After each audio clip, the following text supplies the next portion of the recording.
Hello, I'm Lightshaft, and here's a quick rundown of the things that are going to be in 1.3. This is currently Snapshot 12w21b, as you can see in the corner. And first things first, NPC trading.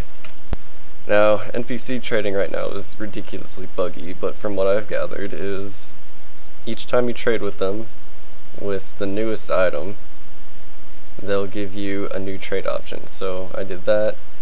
Normally you would turn all purpley, and then if you click on them before that, it'll usually break it.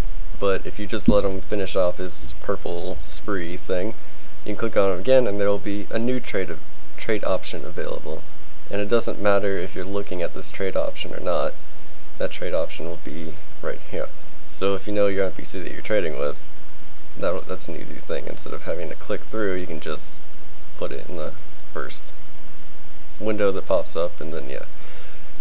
You can have up to 10 different trade options that I've seen, and a minimum of 3, but that's just what I've kind of noticed in research. For the most part, NPCs won't give you anything good, like, yeah, just boring things that are worthless, leather armor. The special thing about this village was that the blacksmith was stuck in his house because he couldn't leave, and that's why I was able to talk to him, and I knew it was specifically this guy's a blacksmith. I really don't know what's up with the NPC get-ups, gowns, dresses, whatever, but it seems to be broken right now, or it's just me. They added in half slabs for all the different colors of wood, sandstone stairs, which are really nice, ender chests, which are awesome, get to that later. So even though all of the wood colors are available in half slabs now, they still didn't make them steps. So they're still pretty much worthless. Except for that last one, because that was the normal one. They've added in emeralds, a new gravel texture, which I think is kind of nice. Like, I was legitimately angry when they added in a different cobble texture, but with the gravel, I'm okay. I'm alright with that. And of course, cocoa beans growing on trees. There are 3 stages of cocoa beans. If I had some bone meal, I'd show you, but you'll see it over there. But the first stage is just going to yield 1 cocoa bean. Second stage, 2 cocoa beans, I think. And third stage would be 3. Something they still haven't fixed is the lighting with upside down half slabs. I was hoping for that, but oh well. Alright, some fun facts about emeralds. They're green, they look cool, and they stack up to 64. They are the same color as NPC eyes, and I believe in this snapshot you can find them, and they're supposed to be more rare than diamonds, and you can only find them in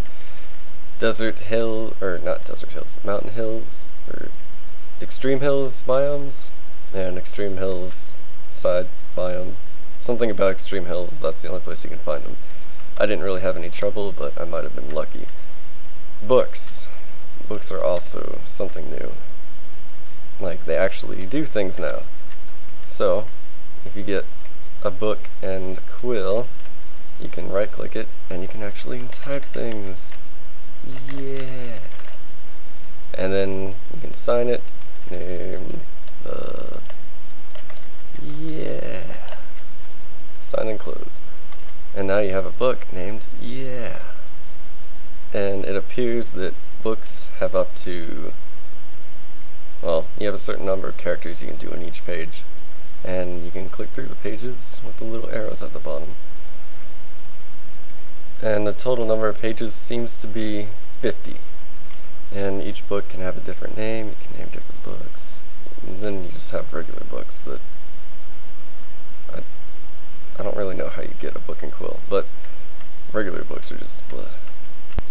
Okay, I looked up the recipe for book and quill, and this again. Hang on. And it's pretty easy. It's just book, feather, and ink sac in any random order. Doesn't matter. You can build it with just your player inventory, and then you got book and quill. Nice, awesome, cool. Alright. It's still a book though, so whatever. And ender chests, these are pretty fun. You can put one thing in a chest, go over to a completely different chest, and you can take it out. And when you go back to that other chest, it's been taken out. These are supposed to be like interdimensional, so you can get to them from the nether, and you can move things from the nether to your regular world. And they're pretty nifty. They're not that hard to craft, if I remember. Pretty sure it's obsidian and Eye of Ender. We'll check this out real quick. Yeah. Alright. And you got your ender chest. They also emit light, which I think is kind of nifty. A few things here. They finally added in tooltips for different types of stone. So you have stone bricks, mossy stone bricks, whatever stone bricks. And then you have all the different types of wood and their own thing. I don't know if these were normal, if these were like this before, but all the different types of wood have their own names. Chiseled, smooth, regular. And also new inventory for creative. You have your old school way, just scroll up and down and find everything, and then you have your new stuff in random, annoying orders. Gonna take a lot of effort to get used to that. And then of course you have your survival inventory, so you can kind of move things directly into your inventory, which doesn't make a whole lot of sense because you still can't open your inventory, and it's just worth pulling things out of here anyway, so whatever. And then also the thing that bugs me the most is I use X to open and close my inventory, and I can't close this with X. It comes up in the search bar, and you have to backspace out of it, and I have to hit escape instead of X. So that's like, I can't get used to that. It bothers me a lot.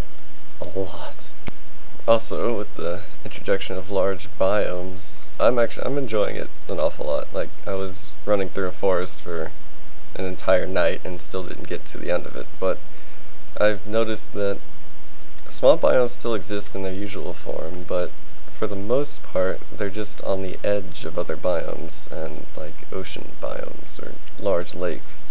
So I thought that was kind of a nice touch. And also, I've seen some pretty huge beaches, and I've noticed that they're actually beaches because there's no cacti growing in them. Alright, here's an example of a beach. You have plains biome, and then you just have a nice beach. Oh god. Alright, a nice beach, and then more plains biome, and you have the swamp thing going on the edges, and I like that. I think it's pretty cool. This guy was locked in his house, but he gets some pretty interesting things. Redstone, glowstone, and for Eye of Ender and emerald. One thing about large biomes, it takes forever to find the one that you want. And this is one of the last changes. We have NPC housing is sandstone in deserts, and that's kinda nifty. And the last thing is these pyramids that spawn in desert biomes. Inside of them, you have a top floor, nothing going on. Bottom floor, there's some wool, not really an X, but in this case X marks the spot. And if you hop on that pressure plate, you get a nice TNT in the face.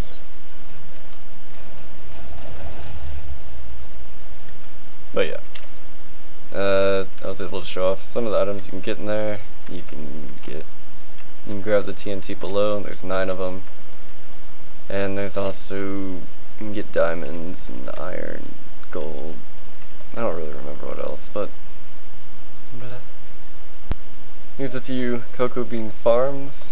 I figured this one would work, but for some reason it doesn't. And this is the 3rd stage of cocoa beans. It's interesting because they seem more like lanterns to me. I knew they were planning on putting lanterns in at some point because, I don't know, it's just, why would it turn red? Like, seriously. But this doesn't work. Like, for me, I can't get it to work. Maybe I just suck with redstone. But I mean, these move back and forth. I get all pushed that way, and then they'll get pushed that way. It has something to do with block updating, but I've seen a few designs like this. I was able to get this to work, but I was pretty much copying somebody else's design directly, and I didn't want to do that, so that was a really good idea. Whoever, all the people who came up with that, that's cool. This is my favorite design. It's compact from the front, and to me that's all that really matters. We have all 3 stages of the cocoa beans here, and you click it, it pushes everything back, and then it comes forward again, and you can put more cocoa beans on. Yeah. And then you just click a lever, pushes everything up, don't have to go down. It's awesome. And if you want a tutorial on this, I'll be doing it in my actual Let's Play video, probably. And this is my favorite bug of the latest snapshot, where it either doesn't load your world, or it just black screens and crashes. But the reason for this scene is to say I really enjoyed making this video, and any support or criticism of it, let me know. If you liked it, like it, and if not, tell me why, and I'll try to fix it on the next video. So, thanks for the support, and I'll see ya.